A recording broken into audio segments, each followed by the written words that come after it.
গলায় বলতে পারি, ঠিক আছে, যে বুবলি পুরোটাই কপি করছে। কারণ বুবলি আজকের ডেটে দাঁড়িয়েও সে কিন্তু অপু বিশ্বাস কিছুদিন আগে, কয়েকদিন আগে লেহেঙ্গা পরে ব্রাইডাল লুকে আমাদের সামনে এসেছিল, সেখানে বুবলি সেমভাবে ব্রাইডাল লুকে আমাদের সামনে আসলো। মানে সে, তার কি নিজস্বতা বলে কোনো কিছু নেই? মানে একটা নায়িকা, তার কি কোনো লাজ লজ্জা নেই? হ্যাঁ বলুন তো, তার নিজস্বতা বলে আছে কি?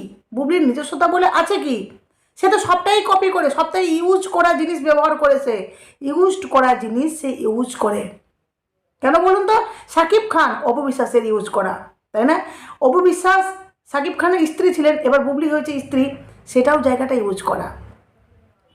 সিনেমা, এই সিনেমা ইন্ডাস্ট্রিতে অপু বিশ্বাস আগে এসেছেন, বুবলি পরে এসছে, যাকগে। এবার দেখুন যে অপু বিশ্বাস যা যা করছে বুবলি তাই করছে। এবার আপনাদেরকে কয়েকদিন আগে প্রমাণ দিলাম, অপু বিশ্বাস যেভাবে সেরেছিলেন বুবলি ঠিক সেভাবে সাজতে গিয়ে